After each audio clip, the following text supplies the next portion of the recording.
हाय, मेरा नाम है आयुष और मैं अभी हूँ गया जी में। गया जी नाम सुनते ही मन में एक अलग ही पवित्रता का एहसास होता है। बिहार राज्य का यह ऐतिहासिक और धार्मिक शहर, जो कि हिंदू धर्म के लिए अत्यंत ही महत्वपूर्ण है।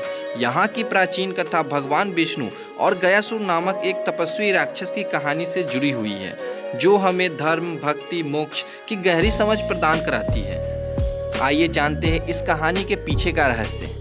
कई हजार साल पहले गयासुर नामक एक असुर था, जिसने भगवान विष्णु की भक्ति में अपनी संपूर्ण शक्ति लगा दी। उसकी तपस्या इतनी गहन थी कि स्वयं भगवान विष्णु को उससे प्रसन्न होकर वरदान देना पड़ा। जब भगवान विष्णु ने उससे वरदान मांगने को कहा, तो गयासुर ने कहा, हे प्रभु, मुझे ऐसा वरदान दीजिए जिससे मेरा देह पवित्र हो जाए। जो भी मुझे स्पर्श करे उसे मोक्ष की प्राप्ति हो। भगवान विष्णु ने उसकी भक्ति से प्रभावित होकर यह वरदान दे दिया। इस वरदान के प्रभाव से गयासुर का देह अत्यंत पवित्र हो गया। लोग दूर दूर से आकर उसे छूने लगे और मोक्ष की प्राप्ति करने लगे। यह देखकर स्वर्ग में हलचल मच गई।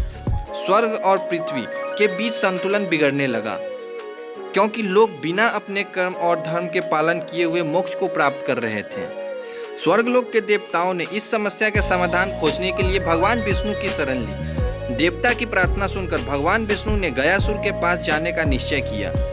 उन्होंने गयासुर से कहा, हे गयासुर, तुम्हारी भक्ति अतुलनीय है। मैं तुमसे एक विनम्र निवेदन करना चाहता हूँ।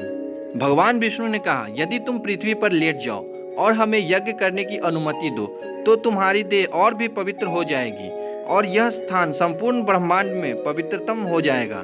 गयासुर ने इसे सहर्ष स्वीकार कर लिया और वह पृथ्वी पर लेट गया। यज्ञ की समाप्ति के बाद भगवान विष्णु ने अपने चरणों से गयासुर को पृथ्वी में दबा दिया। गयासुर ने अंतिम प्रार्थना करते हुए भगवान विष्णु से कहा, हे प्रभु, मेरे नाम से इस स्थान को जाना जाए और जो भी यहाँ पिंडदान करेगा उसे मोक्ष की प्राप्ति हो।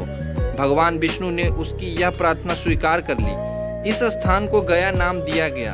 आज भी यहाँ विष्णुपद मंदिर स्थित है, जो भगवान विष्णु के चरण चिन्ह की पूजा के लिए प्रसिद्ध है।